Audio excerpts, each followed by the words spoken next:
Hi, hello, good morning everyone. எல்லாருக்கும் இனிய காலை வணக்கம். Happy Monday. எல்லாரும் எப்படி இருக்கீங்க? சந்தோஷமா இருக்கீங்களா? சனி ஞாயிறு 2 நாள் நல்ல ரெஸ்ட்டு. இந்த வாரம் ஃபுல்லும் ஒர்க் ப்ரெஷர், கமிட்மெண்ட்ஸ் அது இதுன்னு புலம்பிகிட்டே இருக்கீங்களா? இருங்கங்க, இந்த வாரம் இன்னொரு நல்ல விஷயம் இருக்கு இல்லையா? கிறிஸ்மஸ் வருதுல்ல. ஸோ உங்களுக்கு அந்த ஒரு லீவும் இருக்கு இல்லையா? ஸோ ஜாலியாக என்ஜாய் பண்ணலாம். ஓகே, என்ன நடந்தாலும் சரி, உங்களுக்கு ஒர்க் ப்ரெஷர் அதிகமாக இருக்கா, நிறையா கமிட்மெண்ட்ஸ் இருக்கா, எக்கச்சக்கமான குழப்பங்கள் அது இதுன்னு இருக்கா, எல்லாத்தையும் ஓரமாக வைங்க. வாழ்க்கையில் 2 விஷயங்களை மட்டும் மறக்காமல் என்னோட டேவை ஸ்டார்ட் பண்ணுங்க. ஒன்று, உங்களுடைய ஹோப்பை விட்டு கொடுத்துறாதீங்க. இன்னொன்று, உங்கள் மேலே உள்ள ஃபெய்த்தை நீங்கள் மறந்துடாதீங்க. உங்கள் மேலே நீங்கள் நம்பிக்கை வைங்க. உங்களால் முடியும், கண்டிப்பாக முடியுங்க. நம்பிக்கையோட டேவை ஸ்டார்ட் பண்ணுங்க.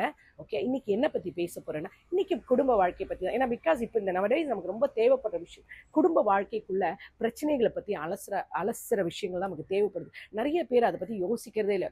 போக்கில் வந்தது வாழ்க்கை, இதான் விதி, தலையில விழுந்தது அப்படின்னு யோசிச்சுட்டு போகிறோம். அந்த மாதிரி இல்லை. குடும்ப வாழ்க்கையில் என்னென்ன பிரச்சனைகள் இருக்கு, நம்மளால முடிஞ்சா அந்த பிரச்சனைகளை நம்மளே ஒருத்தருக்கு ஒருத்தர் பேசி சால்வ் பண்ணிக்கிறோம். சரிங்களா?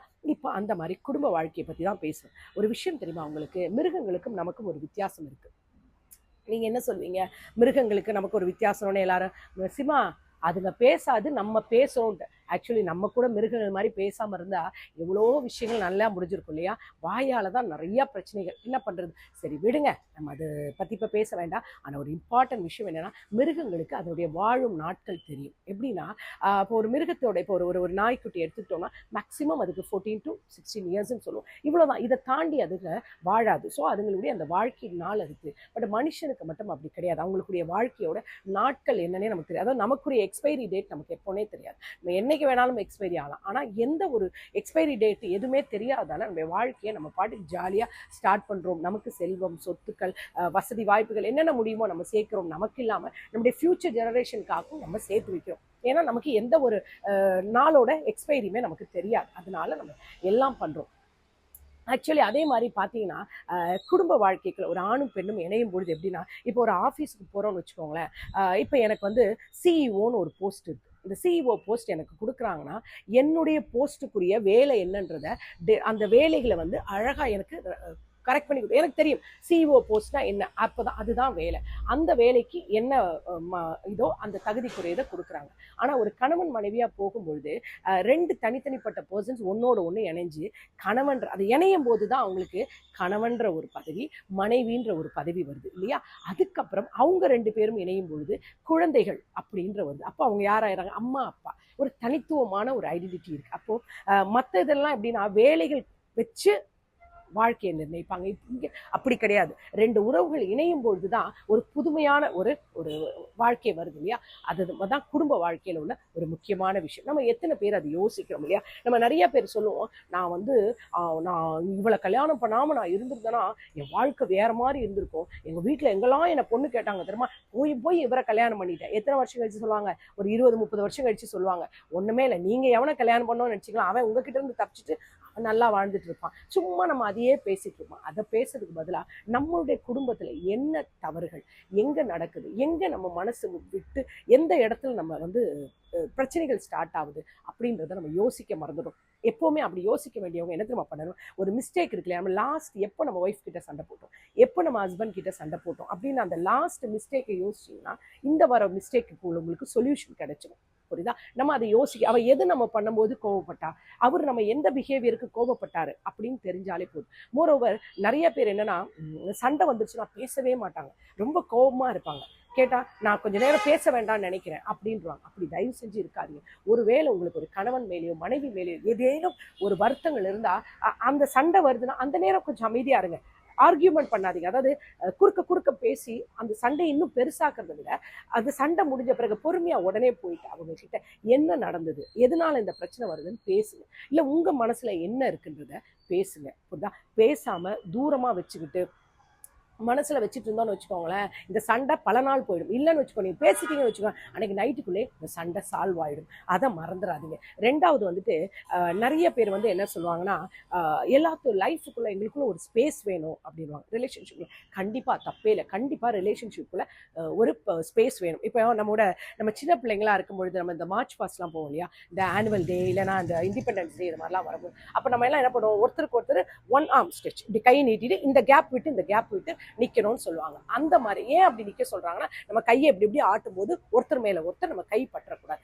அதே மாதிரிதான் குடும்ப வாழ்க்கையில் ஒரு ஆம் எப்பவுமே வந்து என்ன பண்ணணும், ஒரு ஸ்பேஸ் இருக்கணும். அது வந்து என்னன்னா பிரைவேட் ஸ்பேஸ் சொல்லுவாங்க, ஆனா சீக்ரெட் ஸ்பேஸ் இருக்கக்கூடாது. பிரைவேட் ஸ்பேஸ்னா என்ன, இப்போ நான் ஒரு வெளியே ஒரு ஃபேமிலியோ, நான் இப்போ என் ஃப்ரெண்ட்ஸோட ஒரு வெளியே போறேன், உங்க ஒய்ஃப்ட்ட சொல்லிட்டு நீங்க போறீங்க, அது உங்களுடைய பிரைவேட் ஸ்பேஸ். அங்க நீங்க ஃப்ரெண்ட்ஸோட விளையாடலாம், அரட்டை அடிக்கலாம், சிரிக்கலாம். அது அதே மாதிரி உங்க ஒய்ஃப் அவங்க ஃப்ரெண்ட்ஸை மீட் பண்ண போறாங்க, இல்ல அவங்க ஃபேமிலியோட அவங்க போறாங்க, நீங்க வராம அவங்க போறாங்கன்னா அது பேர் என்னது, பிரைவேட் ஸ்பேஸ். சீக்ரெட் ஸ்பேஸ்னா என்னன்னா, எனக்கு ஒருத்தர் ஆஃபீஸில் இருக்காரு, அவர் எனக்கு அப்பா மாதிரிங்க அப்படின்னு நீங்கள் சொல்லுவீங்க. ஆனால் அந்த அப்பா மாதிரின்றவரை நீங்கள் வீட்டில் வந்து சொன்னால் உங்கள் கணவர் அதை அக்செப்ட் பண்ண மாட்டாருன்னு தெரிஞ்சு அந்த ரிலேஷன்ஷிப்பை நீங்கள் சீக்ரெட்டாக வச்சுப்பீங்க. அதே மாதிரி உங்கள் ஹஸ்பண்ட் யாரோ ஒருத்தர் ஆஃபீஸில் பார்க்குறாரு, அவருக்கு அவங்கள கூட பேசுகிறாரு, ரொம்ப ஜாலியாக இருக்குது, நல்லா இருக்குது, ஆனால் அந்த அந்த கேரக்டரை அவர் வீட்டில் வந்து சொல்ல மாட்டார். அதுதான் சீக்ரெட் ஸ்பேஸ். அது நம்ம வாழ்க்கையில் வைக்கவே கூடாது.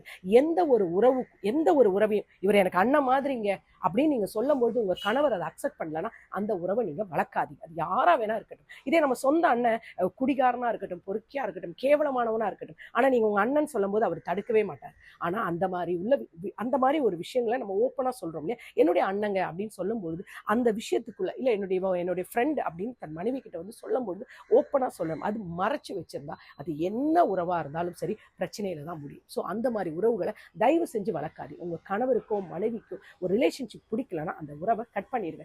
எந்த ஒரு ரிலேஷன்ஷிப்பை உங்களால் பப்ளிக்காக சொல்ல முடியலையா அந்த உறவு தப்பான உறவு தான். அதை அக்செப்ட் பண்ணவே பண்ணாதீங்க. புரியுதுங்களா? நீங்கள் முதல்ல ஏங்க அடுத்தவங்க கிட்ட போயிட்டு உட்காந்து அவருடைய அன்பு வேணும், உங்கள் வீட்டில் பாருங்க, உங்கள் வீட்டில் இல்லாத அன்பா நீங்க கேட்டா கிடைக்கும், ஆனா நீங்க அதை கேட்கறது இல்லை. ஏன்னா உங்களுடைய எதிர்பார்ப்பு வந்து வேற மாதிரி போயிடுது. இப்போ என்னன்னா ஹஸ்பண்ட் வந்து ஒய்ஃப்ட்ட சொல்லுவார், உனக்கு ஒரு சூப்பர் கிஃப்ட், நான் சர்ப்ரைஸ் கிஃப்ட்டு, பயங்கர காஸ்ட்லியான ஒரு சர்ப்ரைஸ் கிஃப்ட் வாங்கி வச்சிருக்கேன்னு சொல்லுவார், உனக்கு நான் பர்த்டே கொடுக்குறேன். அப்போ மனைவி என்ன நினைப்பாங்க, அவங்க ஒரு டைமண்ட் கம்மலை எதிர்பார்த்துருப்பாங்க.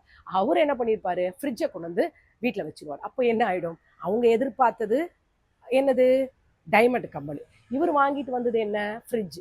இதை இவர் அவங்க கிட்ட சொல்லியிருந்தோம்னு வச்சுக்கோ, உனக்கு ஒரு சர்ப்ரைஸ் கிஃப்ட் வாங்கினமா, அது உனக்கு ஓகேவான்னு பாரு, நான் இந்த கிஃப்ட் வாங்கலாம்னு நினைக்கிறேன், இந்த இது செய்யலாம்னு நினைக்கிறேன் போது நீங்கள் அதை ஷேர் பண்ணிட்டீங்கன்னா அந்த அம்மா சொல்லுவாங்க, இந்த ஃப்ரிட்ஜ் தான் ஆல்ரெடி இருக்குல்லப்பா, அது போல ஒரு வாஷிங் மிஷின் வாங்கிக்கலாம், இல்லை அந்த காசை கொடுங்க, நான் சேர்த்து வச்சு இன்னும் கொஞ்சம் காசை போட்டு நான் எனக்கு பிடிச்ச ஏதாவது ஒரு தங்கத்தோடோ ஏதோ ஒன்று வாங்கிக்கிறேன்னு சொல்லுவாங்க. ஸோ அதுவும் ஒரு சந்தோஷம் தான். அப்போ நீங்கள் ஒரு சில விஷயங்களை பேச கற்றுக்கணும். நீங்கள் உட்காந்துட்டு கல்யாணம் முடிஞ்ச உடனே ஆண் வந்துட்டு ஒரு டாமினேட் பண்ணக்கூடாது. என்னன்னா மனைவியா காஃபி வா அப்படின்னோட காஃபி கொண்டு வந்து கொடுப்பா, எல்லாம் நமக்கு செய்கிறவ, அப்படி கிடையாது. புரியுதுங்களா? அந்த அடிமைன்ற எண்ணம் நமக்குள்ளே இருக்கக்கூடாது. கணவனும் மனைவி ஒருத்தருக்குள்ள ஒருத்தர் விட்டு கொடுத்து போகிற மனப்பக்குவம் இருக்கணும். ஈகோவே பார்க்கக்கூடாது. என்ன வேணா இருக்கட்டும், என்ன பிரச்சனைகள் வேணாலும் வரட்டும், ஈகோ இருக்கக்கூடாது. எந்த ஒரு நம்ம வாழ்க்கைக்குள்ள ஒரு இல்லீகல் ரிலேஷன்ஷிப்பை கொண்டு வரவே கூடாது. புரியுதுங்களா? எந்த ஸ்பேஸ்லையும் சரி ஒரு லிமிட்டேஷன் வச்சுக்கணும். அடுத்தவர்களுடைய உறவுகளுக்குள்ள அந்த உறவுகளை நம்ம கணவர்கிட்ட வந்து ஓப்பனாக சொல்லணும், நம்ம மனைவி கிட்ட வந்து சொல்லணும். அப்படி இருக்கும் பொழுது அந்த உறவுக்குள்ள ஒரு நல்ல புரிதல் இருக்கும். இப்போ மோஸ்ட்லி என்ன எல்லா வீட்லையும் பிரச்சனைகள் அடிக்கடி வருதுன்னா இல்லீகல் ரிலேஷன்ஷிப்பால தான் வருது. நாளுமே எப்போ பாருங்க கள்ளத்தொடர்பு, அடுத்த மனைவி மேல ஆசை, அடுத்த ஆண்கள் மேல ஆசை, ஏன் வருது? அப்ப குறைகள் எங்க இருக்கு? ஒரு சில வீட்டுல என்னன்னா ஆண்களுக்கு, நிறைய பேர் வீட்டுல ஆணுக்கோ பெண்ணுக்கோ ஒண்ணு புரிய மாட்டேங்குது. ஒருவேளை பிசிக்கல் ரிலேஷன்ஷிப்ல கொஞ்சம் லேக் ஆகுதுன்னா, பிசிக்கல் உள்ளதுல லேக் ஆகுதுன்னா லவ் ரிலேஷன்ஷிப் இன்க்ரீஸ் பண்ணணும். அப்போ என்னன்னா, அப்போ அந்த லேக் ஆகிற இடத்துல அவங்களுக்கு ஈக்குவலேஷன் ஆகிடும். சரிங்களா? கரெக்டாக இருக்கும். ஏன்னா அது புரிய மாட்டேங்குது. ஏன்னா அவங்க ஃபிசிக்கலி வந்து டவுன் ஆனதுன்னு என்ன நினைக்கிறாங்க, இப்போ உடம்புல ஏதோ ஒரு கோளாறு வரலாம், எப்போவுமே டே 1 இருந்த மாதிரி ஒரு ஃபிசிக்கலி ஒரு பெண் கூட, ஒரு ஆணோ பெண்ணோ சந்தோஷமா இருக்க முடியாது, ஏதோ ஒரு அப்ஸ் அண்ட் டவுன்ஸ் இருக்கலாம். அது வந்து என்ன பண்ணும், இவங்க கணவர் வந்து மனைவி கிட்ட சொல்ல மாட்டாங்க, இல்லை மனைவிக்கு ஏதோ ஒரு விஷயத்துல கணவர்கிட்ட ஈடுபாடு இல்லாமல் இருக்கும், அது கணவர்கிட்ட மனைவி சொல்ல மாட்டாங்க. இல்லை அந்த குடும்ப வாழ்க்கைக்குள்ள அவங்களுக்கு போகிறதுக்குள்ள ஏதோ ஒரு இன்ட்ரெஸ்ட் லேக் ஆகிருக்கும், அது சொல்ல மாட்டாங்க.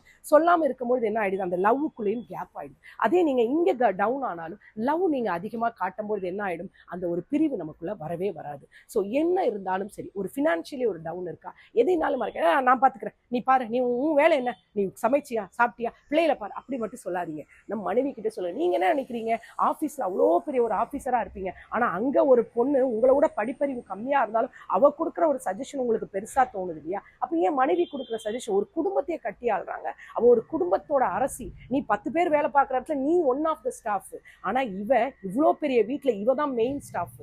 அப்ப இவளுக்கு அறிவில்லை, நீங்க எப்படி டிசைட் பண்ணுவீங்க? ஸோ மனைவி என்ன சொன்னாலும் கேளுங்க. மனைவி சொல்ற பாயிண்ட்ல ஏதாவது ஒண்ணு உங்களுக்கு ஓகேவா இருந்தா அதை அக்செப்ட் பண்ணிக்கோங்க. அதுல ஈகோ பார்க்காதீங்க. புரியுதுங்களா? லைஃப்ல என்னென்ன விஷயங்கள்ன்றது புரிஞ்சுக்கோங்க. அதே மாதிரி கணவர் ஒரு விஷயம் சொன்னீங்க, பெரிய டாக்டரா இருக்கலாம், இல்ல பெரிய ஒரு வக்கீலா இருக்கலாம், யாரா வேணாலும் இருக்கலாம். கணவர் ஒரு விஷயம் சொல்றாரா, அவர் கேட்டுக்கோங்க. அதே அந்த இடத்துல உங்களுக்கு கீழே உள்ளவங்க எது சொன்னாலும் கேட்கும்போது ஏன் கணவர் சொல்லும் போது ஒரு மரியாதை வரமாட்டேங்குது? அது உங்ககிட்ட தான் இருக்கு. நீங்க அதை கத்துக்கோங்க.